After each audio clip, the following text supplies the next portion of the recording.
introduce the Symposium, which is our collaboration between I'm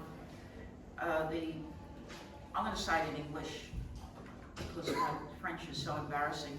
The National Centre for Scientific Research, it's a Parisian university, but I think your campus is in Nanterre, correct? And the University of Melbourne, the Indigenous Data Network, along with our community collaborators, the Millingimby Arts and Culture Centre, and elders and staff from there will be speaking this afternoon as well.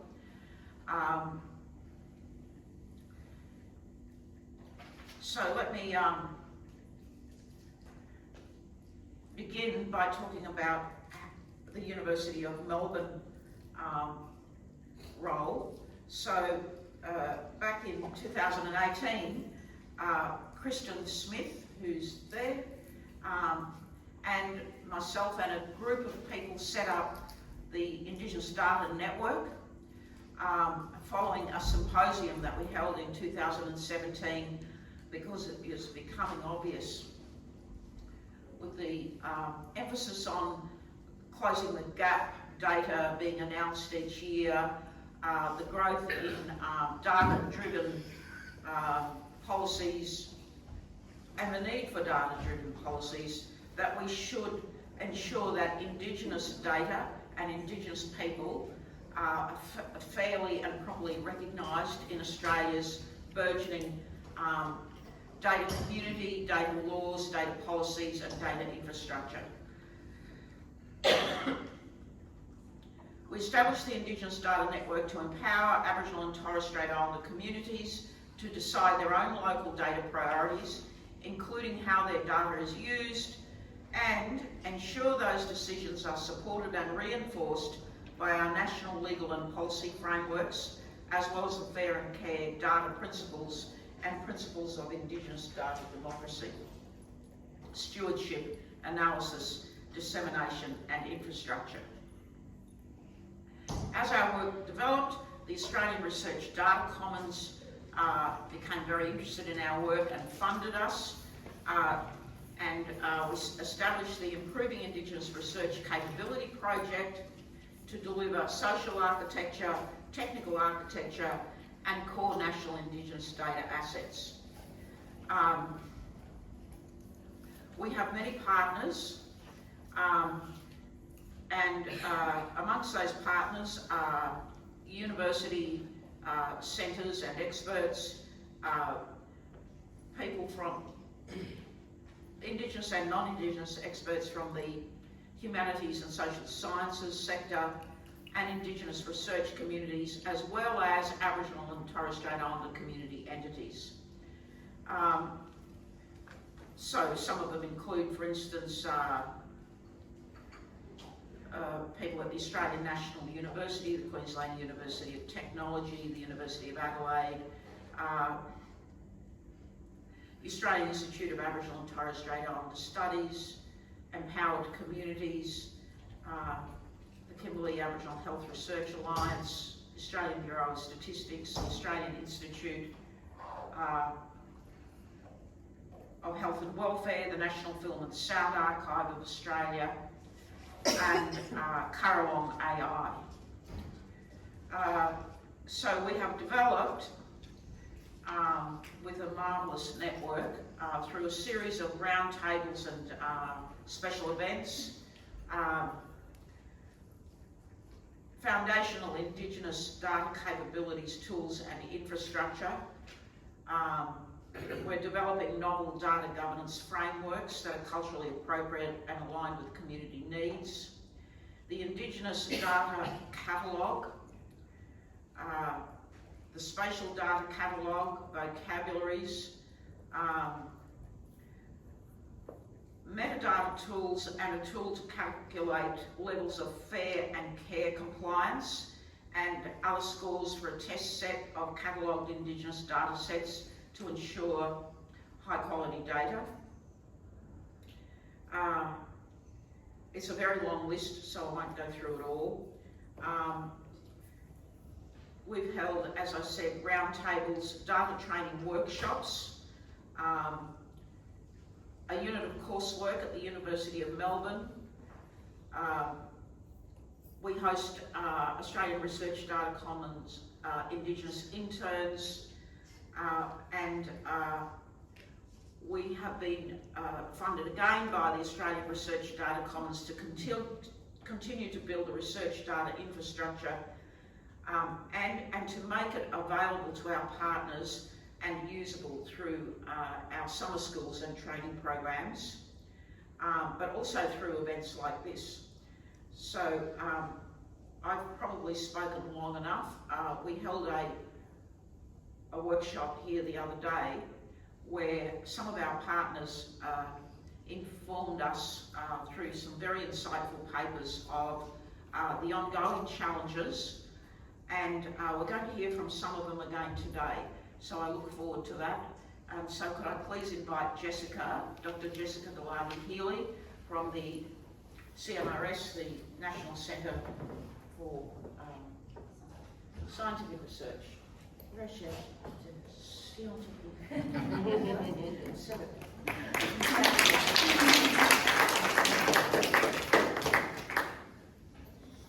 Thanks, Marcia. Okay, that was not a good idea, but I'll just close that.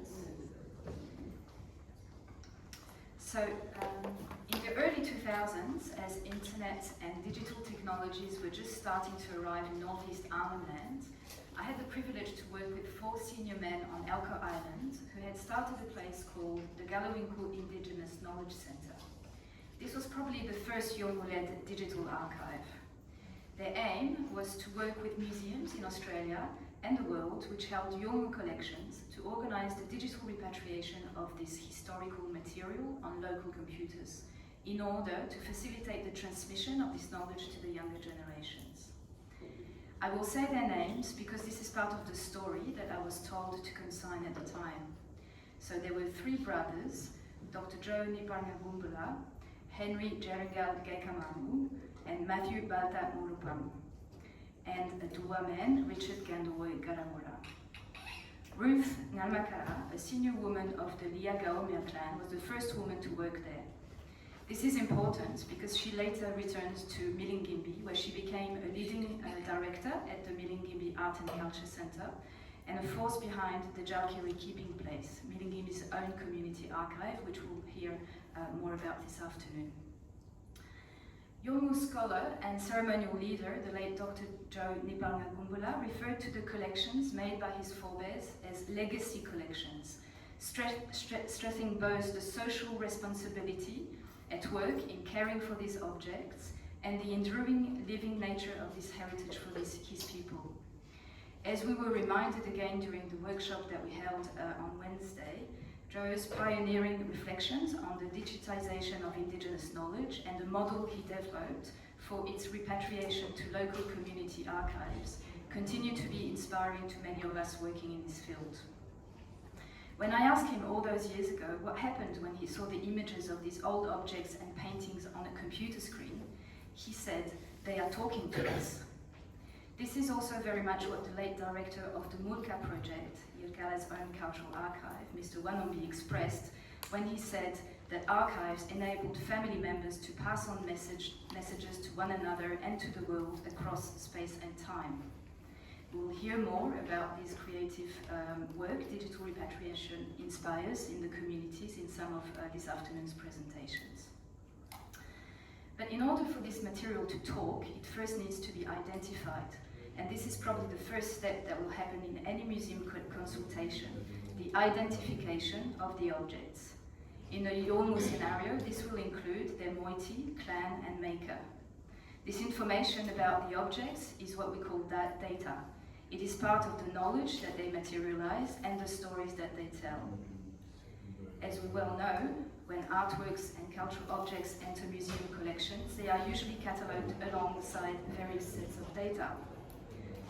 The extent and quality of this data has varied greatly across times and institutions, depending on the historical conditions of the collectee, the interests and expertise of individual collectors and curators, and the nature of the relationships established with the objects' makers and creators.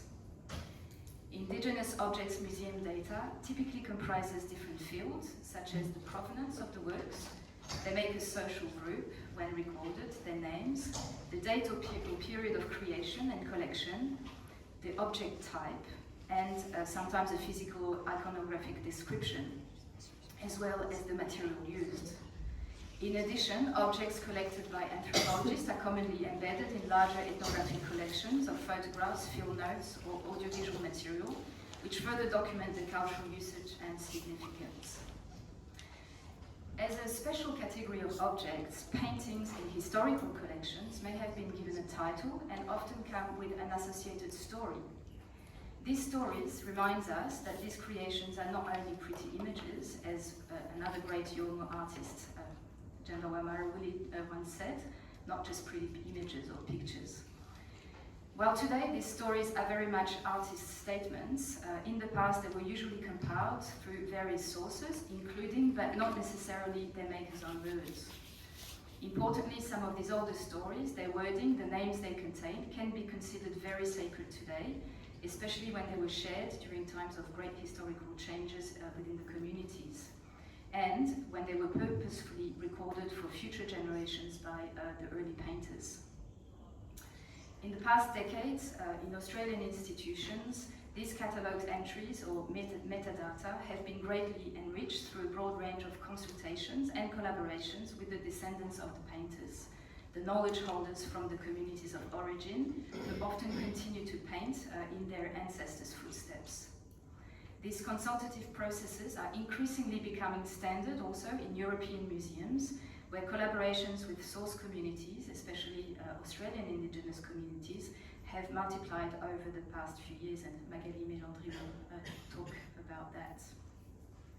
While errors, voids, misinterpretations, and colonial biases may characterize early museum records, this information nevertheless provides essential data for reconnecting objects with people in contemporary communities.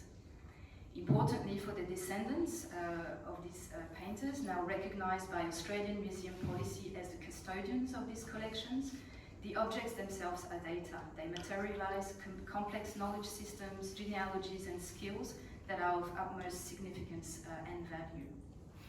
So keeping in mind the broader framework of Indigenous data governance put forward by the Indigenous Data Network team, which Marcia just introduced, we aim in this symposium to explore the intersections of Indigenous art, knowledge and data, and to advocate for the recognition of Indigenous knowledge and data rights in galleries, libraries and museums. The presentations that we'll hear will explore the different types of knowledges associated with particular collections, may it be historical, linguistic, botanicals or zoological, astronomical, ecological, etc. Others will address the best ways of protecting, preserving and accessing collection data, including when digital collections contain restricted information and require cultural protocols. The sharing and enlivening of this knowledge and data through digital means is also an important aspect that will be explored through the presentations of examples of Indigenous-led digital platforms and contemporary art practices. And just to finish, I wish to thank Marcia and her team from the University of Melbourne for organising this workshop in this wonderful venue today. And I look forward to hearing the presentations.